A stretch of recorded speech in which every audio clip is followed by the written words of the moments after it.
Hey guys, this is Ujjwal Kumar Sun and you watching Ujjwal Kumar Sun YouTube channel. So guys, आज मैं बात करने वाला हूँ आफ्टर 12th आपको क्या चूज़ करना चाहिए, राइट। चाहे आप साइंस से हैं, चाहे आप आर्ट्स से हैं, चाहे आप कॉमर्स से हैं। तो कुछ चीज़ें मैं पहले आपका जो दिमाग में भरा हुआ है, हो सकता है अच्छा हो बुरा हो मुझे नहीं पता, बट उसको पहले निकालने की ज़रूरत है। दुनिया अब चेंज हो रहा है धीरे धीरे करके, और आपके टाइम तक आप जब तक ग्रेजुएशन कंप्लीट करेंगे लगभग कंप्लीटली चेंज हो जाएगा, कुछ टेक्नोलॉजी की वजह से और कुछ एनवायरनमेंट की वजह से। आप लोगों को सबको पता है कोरोना की वजह से क्या हो रहा है, पूरा वर्ल्ड एक्सेप्ट नहीं कर पा रही है बड़े बड़े कंट्रीज़ की ऐसा भी कभी पॉसिबल हो सकता है, मैंने सोचा नहीं है। तो अब भाई साहब, पढ़ाई लिखाई एक जगह है, इसका वैल्यू हमेशा रहता है और रहेगा भी, बिकॉज आप अच्छी जगह से पढ़ोगे, आपको जो माइंड डेवलप होता है सही तरीके से, फिर आप किसी भी जगह से आप कुछ अचीव करते हैं, आप एकदम से नीचे नहीं गिरते हो, आप धीरे धीरे करके क्या करते हैं, आप ऊपर जाते रहते हैं। वो किसका होता है, सही एजुकेशन का, उसका क्या रहता है, आपका आउटकम रहता है और आउटपुट रहता है। तो पहले बात कर लेते हैं आपका बेसिक जो एजुकेशन है। साइंस आपके पास है, कॉमर्स है आपका, राइट। उसके बाद क्या है, आर्ट्स है, राइट। अब देखिए साइंस में दो पार्ट होते हैं हमारे, एक होता है मैथ्स और एक होता है क्या, बायो। मैं सबको कंसिडर क्यों कर रहा हूँ, बिकॉज लास्ट वीडियो मुझे कमेंट आया था सिर्फ वही कि कैसे आफ्टर 12th हम कैरियर को चूज़ करें ताकि हमारा फ्यूचर अच्छा हो। तो यहाँ पर पहले एक सेंटेंस में बोलूँगा, आप अगर अच्छा चाहते हो ना तो आपको अच्छा एफर्ट भी डालना पड़ेगा। आप फ्री में या फिर बिना काम करे आप अच्छा नहीं एक्सपेक्ट कर सकते हो। और मुझे जितना लगा, इतने ज़्यादा लाइफ स्टाइल लेने के बाद, इतने कुछ बच्चों को पढ़ाने के बाद 10-9 साल से, राइट, मैं देखा हम थोड़े से, आपकी गलती नहीं है, हमारा पूरा सिस्टम ही गलती है। हम बहुत शॉर्ट मतलब हमारा जो पैसेंस लेवल धीरे धीरे कम होता जा रहा है, बढ़ नहीं रहा है। That is a problem. हमें अपने पैसेंस लेवल को टॉप रखना है हमेशा, मतलब ज़्यादा रखना है, क्यों, ताकि हम ज़्यादा एफर्ट डाल पाएँ। बिकॉज हम एफर्ट डालेंगे तभी हमारा आउटकम ज़्यादा आएगा, राइट। मैं एक छोटा सा स्टोरी से आपको समझाने की कोशिश करूँगा। मैं किस चीज़ की बात कर रहा हूँ, बिकॉज एग्जाम्पल से मुझे समझाने में आपको आसानी होगा और आप समझ भी जाएंगे। एक जगह है यूएसए में जहाँ पर क्या करते हैं, सोना का खुदाई होता है, मतलब सोना के खदान होते हैं। जैसे इंडिया में बहुत कॉमन है कोल का खुदाई, खासकर झारखंड में झरिया, उसका धनबाद जो है कैपिटल ऑफ कोल है, और वहाँ पर बहुत से खदान आपको देखेंगे। अभी तो सरकारी हो गया, पहले क्या था, बेसरकारी था, मतलब प्राइवेट थे सारे। तो वहाँ पर जैसे मान लो यूएसए में एक खदान, मतलब सोना मिलता है यहाँ पर, तो वहाँ पर एक किसान को पता लगा कि उसके ज़मीन के नीचे क्या है, सोना है। अब क्या करेगा, नेक्स्ट डे अपना खुदाई करना शुरू करेगा।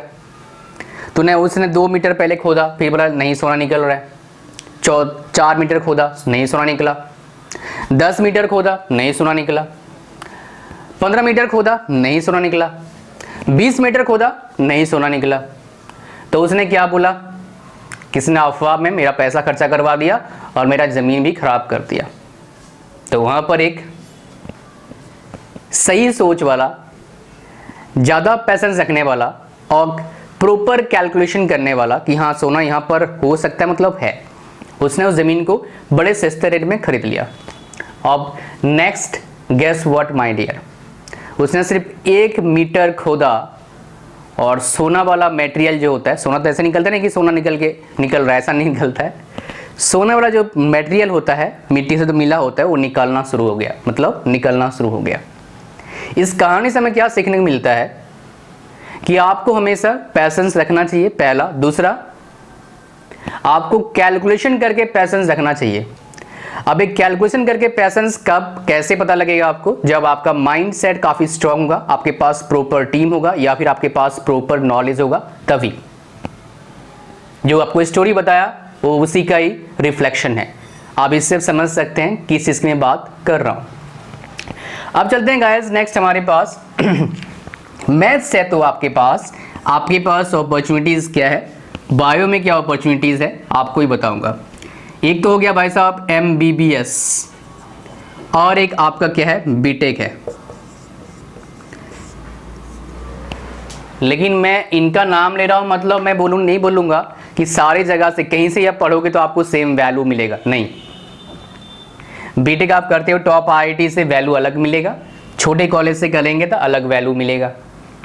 लेकिन सबका एडमिशन टॉप में नहीं हो सकता है, तो आप किसी छोटे कॉलेज से पढ़ के भी बहुत अच्छा कर सकते हो लाइफ में। मैंने एक बहुत छोटे कॉलेज से पढ़ा हूँ, right, but to be frank मेरे पास फिलहाल आईआईटीएंस काम करते हैं, टॉप रैंकर्स मेरे साथ काम करते हैं। मेरे पास नहीं बोलूँगा, थोड़ा अच्छा नहीं लगता, हमारे साथ काम करते हो टॉप रैंकर्स। तो लेकिन ये तो हो गया ना, अगर आपके पास अपॉर्चुनिटी है, टाइम ख़राब करने से अच्छा है टाइम आप स्पेंड करो ताकि आप टॉप कॉलेज से पढ़ सको। मेरे को अभी भी दुख होता है कि मैं टॉप कॉलेज से पढ़ा नहीं, बिकॉज टॉप कॉलेज से पढ़ा होता तो मैं अपना ग्रोथ और फास्ट कर पाता। बिकॉज टॉप कॉलेज से पढ़ने से क्या होता है, आपका माइंड सेट जो होता है बड़ा तगड़ा बनता है, जो किसी एवरेज कॉलेज में माइंड सेट ऐसा बनाना तो बहुत मुश्किल काम है। बिकॉज ये मुझे चीज़ सीखने को कहाँ मिलता है, जब मैं कॉन्फ्रेंस में जाता हूँ, कुछ इंटरनेशनल कॉन्फ्रेंस में अटेंड करा हुआ है माइंड से रिलेटेड, तो वहाँ पर कुछ बड़े बड़े कंपनीज़ के बंदे से मुझे मिलने को मिला, जैसे फेसबुक, गूगल, यूट्यूब। तो देखा उनका माइंड सेट और उनका जो विज़न मिशन है बहुत क्रिस्टल क्लियर है, जो हमारा नहीं होता है। हमेशा कन्फ्यूज़ होते हैं, इसके बाद क्या होगा, नहीं हुआ तो क्या होगा, वो ऐसा नहीं होते हैं। उनका पूरा विज़न क्रिस्टल क्लियर, हमें करना है तो करना है भाई, नहीं कोई मतलब कन्फ्यूज़न है ही नहीं उनका। अब हमारे लाइफ में बहुत कन्फ्यूज़न होता है, इसमें कोई गड़बड़ी बात नहीं है, बिकॉज हम बहुत मिडिल क्लास से बिलोंग करते हैं और बहुत ज़्यादा हाईली कॉन्शियस होते हैं, भाई क्या हो जाएगा, मेरा क्या होगा, इसलिए ऐसा होता है। और ऐसा क्यों होता है, बिकॉज हमारा माइंड सेट स्ट्रांग नहीं होता है, इसलिए।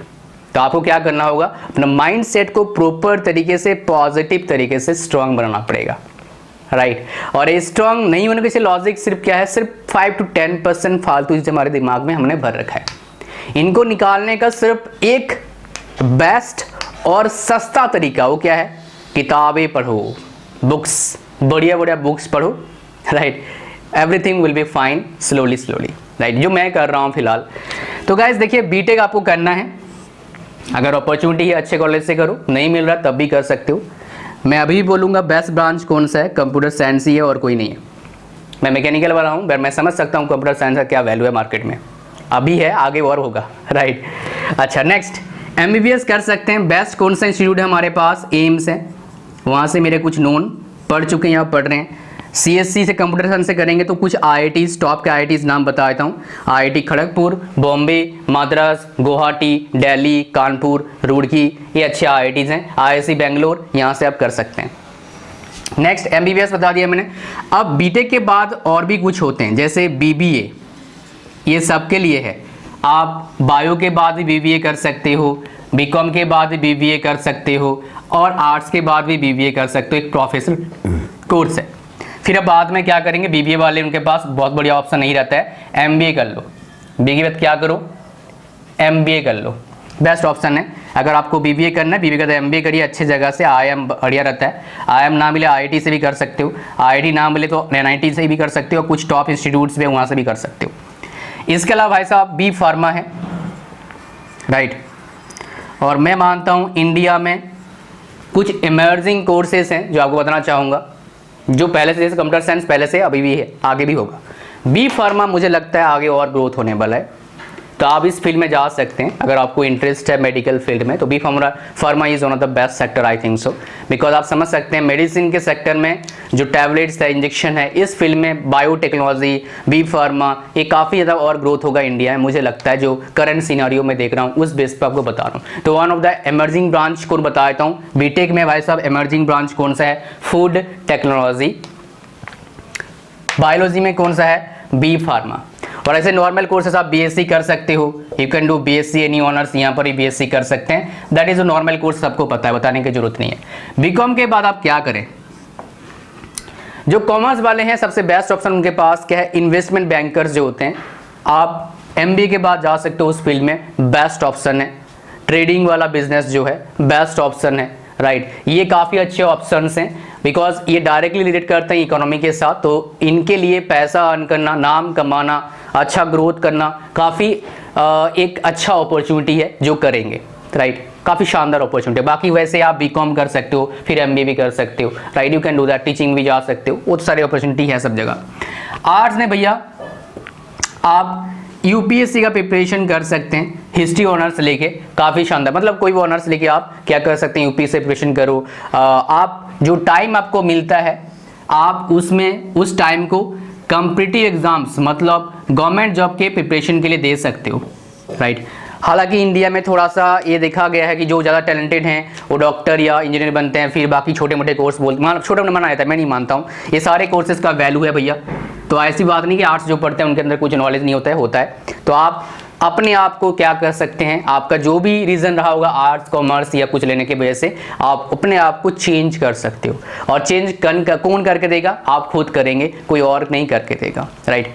ये था जनरल की बात ही कर रहा था ना भाई ये क्या है। बट हमेशा मेरे वीडियोस में कुछ इंग्रेडिएंट्स रहता है और इंग्रेडिएंट्स को मैं हमेशा लगभग लास्ट में देता हूँ। वो इंग्रेडिएंट्स क्या है भाई साहब, फिलहाल क्या है, पढ़ाई लिखाई जो है अपने जगह वैल्यू है। फिलहाल जो लाइफ चल रहा है, मतलब फिलहाल जो सिनारियो है हमारे वर्ल्ड में, फिलहाल सिनारियो आ चुका है किसका, क्रिएटिविटी का, राइट। क्रिएटिव वर्ल्ड का हमारे पास सिनारियो है। जो जितना क्रिएटिव होगा उसका डिमांड उतना ज़्यादा होगा, irrespective of college, irrespective of branch, irrespective of your job place. आप जितना क्रिएटिव सोचोगे आपका ग्रोथ उतना ज़्यादा होगा। और ये आज नहीं है, मेरा एक स्टूडेंट है जो वेल्डिंग शॉप में काम कर रहा था, वहाँ पर थोड़ा सा उसने चेंज करा कुछ, जिसकी वजह से वेल्डिंग में डिफेक्ट्स कम हो गए और बिकॉज ऑफ दैट उसका सैलरी जितना था लगभग डबल हो गया। 25,000 सैलरी था, लगभग 45 और 50,000 उसका सैलरी हो गया, बिकॉज उसने कुछ क्रिएटिव काम किया। कंपनी को लगा ना this guy is having something, तो उसका सैलरी एक साल में इतना इंक्रीमेंट उसको लगा था। तो आपको क्या करना होगा, क्रिएटिव सोचना होगा। चाहे आप एंटरटेनमेंट कर रहे हैं तब भी आप क्रिएटिव आपको सोचना होगा। लेकिन एक चीज़ आपको बता दूं, लिमिट में रह के और ह्यूमैनिटी के अगेंस्ट नहीं, जो सबके लिए फ़ायदेमंद हो, राइट। तो आप इस चीज़ को लेकर क्रिएटिव सोचोगे जो सबको फ़ायदा पहुंचाएगा। अगर सबको फ़ायदा पहुंचाया तो आपको ही फ़ायदा पहुंचेगा। आपको इन चीज़ को क्या करना है, पूरा क्लोजली देखना है। और आप 12th क्लास में हैं, अगर इस वीडियो को देख रहे हैं तो आप बहुत लकी हैं। इसी के साथ आपके पास और भी बहुत से कचरा चीज़ आएगा।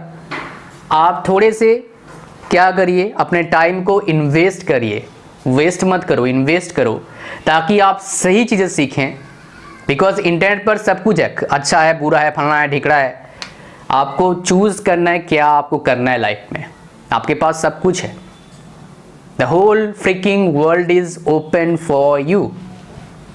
Now it's you my dear, आपको चूज़ क्या करना है और आपको लाइफ में क्या करना है। अगर आप अच्छा चूज़ करते हो अच्छा बनोगे, कुछ और चूज़ करोगे आपको वो बन जाओगे। आपको पता है जैसे करना वैसे भरना, आपको पता है ना, ऐसी कहावत हमारे इंडिया में बहुत बोला जाता है।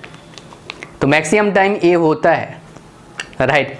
तो I hope so you are getting me and इस जगह से आप समझ सकते हैं जो बताया मैंने, ये सारे बेसिक इंफॉर्मेशन है, आपको कोई भी दे देगा। लेकिन जो मैं क्रिएटिव वाला बात बोल रहा हूँ ये मैं बहुत ऑब्जर्व किया हूँ। एग्जाम्पल छोटा सा देता हूँ। एक बंदा होता है जो एक छोटा सा वेबसाइट बनाता है 1990s में, और उस वेबसाइट के जरिए राशन पानी बेचने की कोशिश करता है, सामान बेचने की कोशिश करता है।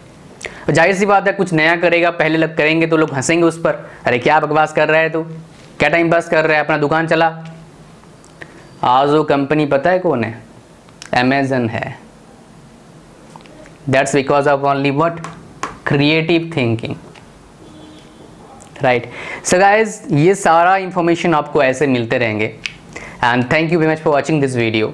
आपको कुछ करना है लाइफ में और आप कर सकते हो। मैं मानता हूँ मैं अगर कुछ कर सकता हूँ, आप तो मेरे से बहुत बड़े कुछ कर सकते हो, because you are getting this information at very very my dear amazing age. आपका जो उम्र है काफ़ी शानदार है, बिकॉज यही उम्र होता है करने का। बिकॉज आपका एनर्जी बहुत ज़बरदस्त, आपका हार्मोन्स बहुत एक्टिव हैं। आप हार्मोन्स को सही जगह पर लगाओ, अपने ब्रेन पर लगाओ और काम करो। आपके पास 8-10 साल है और ये इंडिया का एवोल्यूशन टाइम चल रहा है। और आई एम प्रीटी श्योर जो इंडिया अभी आप देख रहे हो अगले 10 साल में कंप्लीटली चेंज दिखेगा, चाहे पॉलिटिकली हो, चाहे मेडिकल हेल्थ सेक्टर में हो, चाहे इकोनॉमी में हो, बिकॉज इंडिया का अब की बार बारी है next 10 years, right. And I will try to help you guys to do the same what you should do. I will try to help you. आपको क्या करना चाहिए, मैं आपको हेल्प करने के तैयार हूँ। What I have learn, what I have basically, I will give you such information. So video को लाइक करिए। कोई आपका क्वेश्चन है आप मेरे को नीचे कमेंट में पूछ सकते हैं। मैं माफ़ी चाहूँगा, मैं सबका आंसर दे नहीं पाता हूँ, but I will try to create a video on that problem so that people will get help, right. Extensive help मिल सकता है। कुछ भी क्वेश्चन आप पूछो नीचे कमेंट में, कोई हमारे टीम मेंबर मुझे बताया था कि क्या कमेंट आए हैं। And guys one more thing, आप क्या करिए, आप लाइफ में कुछ बड़ा सोचना है और छोटे से शुरू करना है। जब शुरू करते हो कंफ्यूज नहीं होना है, करते रहना है और किसी के गाइडेंस के अंडर करना है ताकि आप प्रॉपर पाथ को फॉलो करो, राइट। जैसे क्रिकेट में कोच होते हैं ना, इतने बड़े बड़े क्रिकेटर रहे हैं, जैसे सचिन तेंदुलकर है, थे मतलब, अभी तो रिटायरमेंट ले लिया, विराट कोहली, तो इनके भी कोच होते हैं और इनके कोच उनसे बड़े क्रिकेटर नहीं होते हैं, लेकिन फिर भी उनके कोच होते हैं ना। वो जब कोच होना बहुत जरूरी है लाइफ में, तो आपका गाइडेंस एक होना चाहिए। तो आसपास जो भी आपको अच्छा लगते हैं उनको आप गाइड बना लो। फिजिकली गाइडेंस होना बहुत ज़रूरी है। ये नेट बैंड से मैं इतना बिलीव नहीं करता हूँ, मतलब ठीक है चल रहा है, बट फिजिकल गाइडेंस में मम्मी पापा या फिर चाचा ताऊ जो भी हैं, भैया दीदी जो भी हैं, राइट। सो उसके अकॉर्डिंग आप काम करना शुरू करिए, right. Guys once again it's all about this video. Thank you much. Like करें वीडियो को, शेयर करें एंड कमेंट करें और चैनल को सब्सक्राइब करें अगर नए हो तो। और my dear, enjoy your life and keep hustling and keep thinking and keep working, and definitely one day will come when people will talk about you. Bye bye. God bless you all.